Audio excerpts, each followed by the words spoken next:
Hi everyone, my name is Mark McGill. I am a senior lecturer in the School of Computing Science at the University of Glasgow, and this video is going to briefly talk about the kinds of research topics I'm interested in around human-computer interaction and extended reality and AI. So my research often focuses on the use of extended reality technology, so virtual and augmented reality headsets, which these days underpin a myriad of applications, from the arts to simulations and training, to collaboration, to health and well-being, all the way to entertainment. But I'm particularly fascinated about everyday augmented reality, and in particular the idea that we will soon live in a world where spatial computing, in the form of wearable, even fashionable devices such as AR smart glasses, will become a commonplace feature of our lives and become the entry point for our experience of and interactions with AI. Companies like Meta, Google, Apple, and more are all working towards such devices. So this is the Meta Project Orion prototype that was shown off not too long ago. Here's it in action with Mark Zuckerberg and a journalist of The Verge playing some kind of advanced Pong game using $10,000 AR glasses. And this is an example of the kind of capability these devices will have in the future, where they're synchronized, where they can track their position in the world, and where they can change your perception of the world as well. And everyday augmented reality will not only be able to augment, but also to fundamentally mediate our perception of reality. As you can see here in this clip, they're making recommendations of what you might purchase, or they're enhancing the safety of the pedestrian as they're crossing the road. They'll also transform how we perceive the world and shared social spaces, and how we perceive ourselves and others' very identities. And the adoption and prevalence of such devices will lead to what I think is a significant change in personal computing. And I particularly like this quote saying, "We won't be able to opt out from wearing AR glasses in 2035 any more than we can opt out of owning smartphones today." So AR glasses could supplement and eventually supplant existing displays and devices in favour of rendering virtual, spatial, exocentric content around the user. And the real danger here is that we end up in a dystopian world like this, where the technology enables targeted advertising and censorship and is a vector to exploit end users for commercial or political gain or whatever else it might be. So fundamentally, I think that everyday AR will empower users, communities, businesses and governments to alter, augment, diminish, or otherwise mediate or change our perception of reality. And crucially, AI will drive these capabilities. It will inform longitudinal comprehension, content generation. It will enable things like augmented perception, cognition, intelligence, memory, and more. And this poses a number of challenges. So if we can't empower users and communities to take ownership of how this technology is applied, then for better or worse, these AR-led metaverses will be dictated only by the stakeholders with the resources necessary to drive them: companies, platforms, governments. And my research often aims to address this by exploring the prospective societal benefits of this technology, exploring positive use cases, things like digital urban renewal, augmented self-representation. But the advent of AR AI also risks exposing vulnerabilities that could lead to societal harm. And I'll just point out a few that I find particularly alarming. So if we consider augmented perception, which is its ability to enhance our perception of the world, AR and AI will allow users to go beyond the natural limits of human memory and sensory reach, but our privacy and security often relies on these natural limits.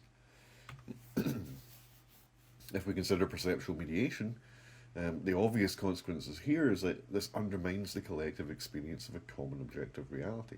So these glasses might selectively censor or alter our perception of people, places, media, adverts, and more. From the Black Mirror-esque blocking of people on the left here, to the virtual protest of a BP garage in the centre, to the virtual gamification of a public space. So these devices could become amplifiers of discrimination and abuse, and further exacerbate the risk of individuals inhabiting their own perceptual bubbles, effectively. Our very attention and decision making could be further manipulated and monetized through subsidized access to these devices, given they can instrument and impact what we attend to. So imagine a pop-up that will only disappear when you stare at it, or pick up a box of Kellogg's Special K that you glanced at the supermarket, and its pop-up will only disappear when you've interacted with that box.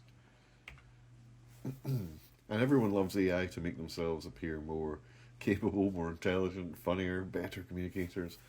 But when that support is interleaved into the world through conversations through glasses, does this diminish the individual human contribution to a conversation? At what point are humans simply biological proxies for two AI having a conversation in reality?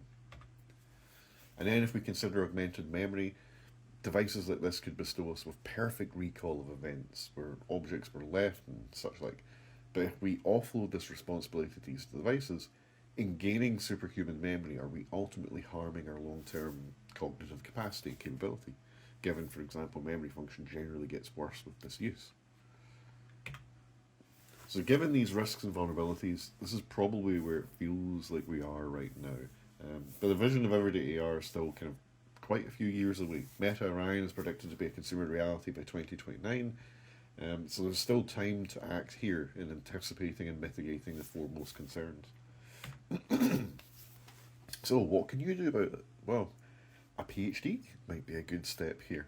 And I'm particularly interested in topics around XR and AI, so things like perceptual mediation, manipulation, deceptive design, how these devices influence attitudes, decision-making, behaviour, and for what reasons, to what ends, who wants to influence you.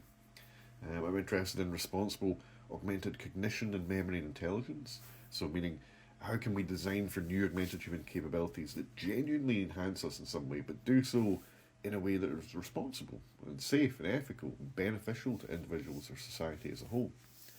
I'm interested in augmented perception and how we can extend the sensorial reach of a human using wearable technology, things like hearing or seeing things that were previously invisible to us. And I'm interested in perceptual rights as well. So how should we govern technologies that mediate our perception of the web via a smartphone or reality via AR glasses? I'm interested in AI more generally as well. So, for example, safety-critical AI that leverage state-of-the-art frontier AI models around visual or multimodal processing. So what kind of multimodal or vision language models can make use of the camera and microphone data we get from these devices, and how can we use AI to make people safer? Could your wearable AI, for example, form a personal safety net, warn you of hazards, or look out for you if you're in a vulnerable state? Might a new parent use a VLM to assess how a child's safe environment is? I'm also interested in child safety online. We've done a lot of work around that, looking at social VR and child use of social VR. And more generally, I'm interested in what kind of capabilities that LLMs or VLMs give us in terms of safeguarding the whole breadth of online experiences that children can have across their personal devices, from smartphones to VR headsets to consoles.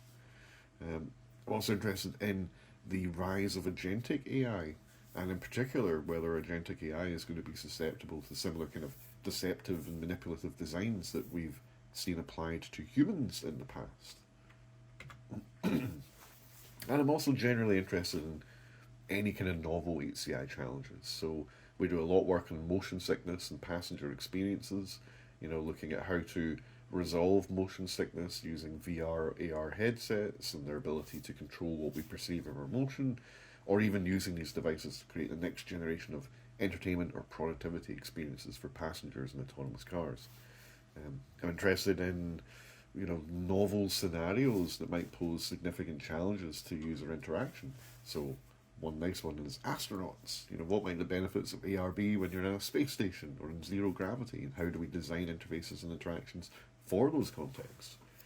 I'm always interested in new inputs and interaction techniques. For example, we recently looked at facial input for controlling XR experiences and apps.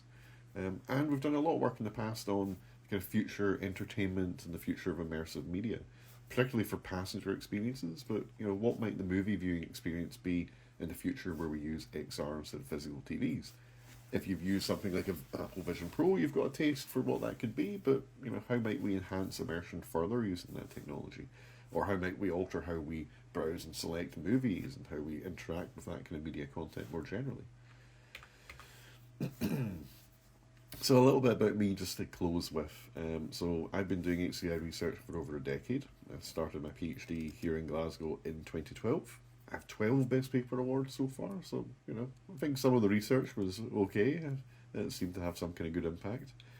I hold an ERC starter grant, which I'm sure you have no idea what that is, but in academia, that's quite prestigious. And it gave me a lot of time to focus on some of these research topics that I've talked about so far. And I've had research funded by the likes of Meta, Logitech, Refrain, Sprite, the AI Security Institute, and more. I lead University of Glasgow's extended reality course, along with Matthew Chalet and Julie Williamson, who are other academics in GIST. And I currently supervise around 5 PhDs, along with 4 PDRAs, and I've graduated a handful of PhDs so far. You can see the link to my Google Scholar page below here. I think that's probably the best place to go if you want to learn a bit about the kind of research that I do. Sort it by year and look at the last few years of research, and you'll get a feel for the topics around augmented, virtual reality, AI, deceptive design, all these things that I've talked about here. And you may find that a particular paper has an idea in it that you might consider for, a PhD here, in which case, just get in touch. I hope that was useful, and thank you very much.